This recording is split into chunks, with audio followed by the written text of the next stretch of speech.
I hope you enjoyed this video. If you want to support the channel, please go check out the link in the description for some awesome TGS merch. With the future of lead shot looking a little uncertain, I've been looking at alternatives. I'm not a huge plastic wad lover and currently put tungsten matrix through my gun, but at £2.50 a shot, I'm looking for an alternative. This was my first port of call actually. This is a Gamebore silver steel with the high velocity bio wad, an actual Fibre Wad Shot Cup in a steel cartridge. They don't fit in my gun. My gun's not is a 2 3/4 inch, these are 3 inch. So I had to take a different gun. I've now had these for a couple of weeks. I've taken it out, been out duck shooting with Dave and shot a few pigeons with them as well. And well, today we're gonna look at the cartridge, go and pattern test it for the camera and discuss the results. Before we go out, let's have a little discussion. What you get is a 32 gram full. So 32 grams of 4 gives you this here, which is about 220-ish balls. By comparison to lead, where steel is lighter, there's a 15% increase. So 32 grams of lead would give you about 190. So if you want to translate this into your own head in terms of pattern density, this is a 37 gram 4 in lead weld in terms of pattern density. So that is a positive in terms of steel. You know, it doesn't retain the same energy at distance, but we'll get into that in a completely different video of lead versus steel ballistics. So what you get? You get a high brass primer, very unexciting, but quite pretty. Standard powders that you get in Gamebore, always great quality. Over powder card, shot, and more importantly this is the wad. This is a Fibre Shot Cup. It is quite hard. When you pull it back, it takes some bending. It is quite a substantial thing. The whole point in this is that it will protect your barrels from pushing lead down it, whereas a standard fibre wad is just well, it's very simply something that looks about 3 times the size of that and wouldn't protect your barrels at all. Positives and negatives thereof. Well, the big negative is this. It is a 76mm cartridge, or a 3-inch cartridge. As I've already said, it ripped my gun off for using them. However, luckily, I have others. So I had to go from my main gun to a secondary gun to shoot these. So I put them through an auto and I put them through a Browner 525. And, well, we're going to go put them through the auto in a sec against the pattern plate. And they seem to perform really well. They cycle in the auto, obviously, and they shoot through the over and under absolutely fine. So, does it degrade? Well, the answer is yes, obviously. It's a Fibre Wad. It degrades the same as every other Fibre Wad. But just for interest, I put this in here 10 days ago. This is a Fibre Wad just chucked in a bottle of water. The first thing I should mention is, yes, it is not a water-soluble wad, so by comparison to water-soluble wads that have come out recently, it's not going to disappear in water. However, if we take it out of the water, you can see that it is still wad-looking. However, you can unpeel it to reveal that it's just paper. Anything of environmental impact of this, which over time A is ingestible, B will degrade. It has been in this cup for 10 days and well, it's already softened, it's already going to start becoming more malleable and start disappearing into the environment. We're talking a really low impact thing here. The only trace it will leave is some degraded cardboard. It's quite exciting really in itself.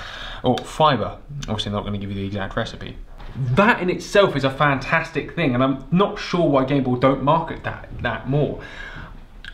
They say the results are less exciting than they'd like, or it is just it underperforms the plastic, and currently everyone just uses the plastic. They are bringing out an alternative biodegradable wad in the future, or so the rumour mill says, but I know nothing more about that, and we will only find out when everyone else does, I suppose. However, for now, this is currently, hands down, the most eco-friendly steel shot cartridge. Anyway, and that's what endeared me to it, for now. So, how have I got on with it? Well, I've got on really well, actually. So we went out on the pigeons and I put some black gold and some clear pigeons, some bits in a bag and a little mix up. You can definitely tell the difference between a black gold and a clear pigeon. However, I really couldn't tell the difference between black gold and these, either in recoil or in killing capacity. You know, we weren't shooting at anything ridiculously high or ridiculously specialist, but these killed particularly well. And when we took them out on the ducks, stone dead at 30 yards. I say every time, I wish I was that good a shot, but everything we connected with died very, very well. And that's pretty much the point, isn't it, in a shotgun cartridge. Anyway, that's enough conjecture and hearsay. Let's go to the pattern plate and see how they perform. So we've got a half joker in the auto. We're going to start here at 30 yards. Then we're going to go 40, 55 and 55, seeing as we've done all our testing there, so you guys have got a bit of a test bed to look against. And then we're going to go out to 70 yards to see what that looks like. All right, let's go.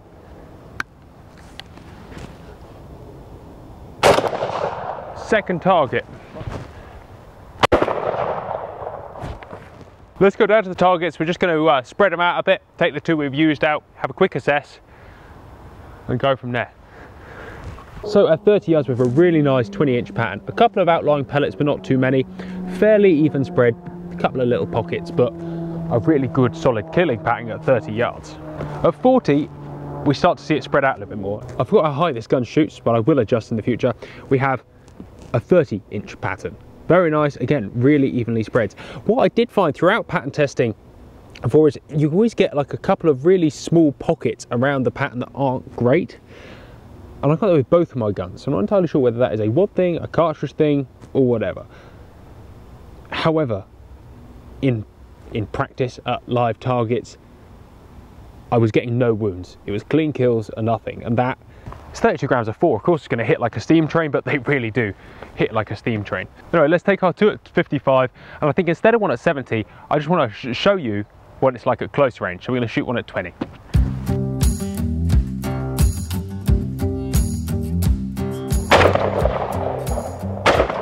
Before we head back down to 20, I have one last little thing that's worthy of mention about these cartridges, and that is the way that the wad comes out of them. So we're about to flick to slow-mo and just watch as it comes out the gun. And I think this is where a couple of the inconsistencies that I found with these cartridges come into play. That sometimes that wad stays together and you can see it fly up into the distance, and sometimes, just like then, it shreds a lot. I mean, it is a game of give and take, obviously, and being the only fibre wadded steel shot cartridge out there, well, there's going to be a reason that other people aren't doing it, but I'm really glad that these guys do. And as I alluded to earlier, there is stuff in the pipeline that will inevitably replace this, but for now, essentially a zero trace wadded steel shot non-toxic cartridge is not too bad. I mean, money wise they are a bit more than other steels, but they're significantly less than other non-toxic shot variants. You know, you're running about 420, 430, 1,000, which is, well, it's not killer, is it? It's all right. Anyway, let's go down to 20 yards. All right, final shot, 20 yards. So here's your 20-yard target. And it's a good example of what I've expected to come from these cartridges. And it's these tiny little inconsistencies at the edge and throughout that is the major downside. It's very much up to you as to whether you think that the ecological or environmental positives outweigh the slight inconsistency pattern sacrifice. And a lot, I think, is down to the composure of the wad. As you can see on this one, the wad held together plenty long enough to punch a big hole in the paper, go back through that small bit of shrub, and it's ended up on the back bank somewhere. But on some, it just shreds completely. So here we have the 55-yard targets, and if by matter of luck you wanted to see two more different cartridge patterns from the same cartridge through the gun, which is why you should pattern test your guns and not just on one target, guys, here it is. The most beautiful pattern in the world. Covering the board almost perfectly, a good sort of 3.5 foot pattern, perfectly spread. By comparison, this, big patch, big patch, big patch, less nice. So in theory, I should deride these because, well, the inconsistency is not great, and they're actually more consistent through that auto than they are through my over and under. And so all of a sudden you can see why Gamebore haven't really pushed these. A mixture of not needing to, people thinking that plastic is fine, and most everybody just using lead, where applicable at least. This isn't going to be a big seller for them. However, we live in really exciting times, and there's lots and lots of replacements for plastic wads that perform just like plastic wads coming out. So I think in the future we can only expect better. But for those who don't want to wait for the future and want to hop on the steel bus now and don't want to be shooting plastic wads, this is not a bad option at all. It's not a bad option at all. And I always hesitate to say that actually in practice, not in this theory that we're doing now, they really are unbelievable. I mean, I've shot some amazing pigeons with these. I've shot some great crows with these. I've shot some nice ducks with them. And as I said, stone dead.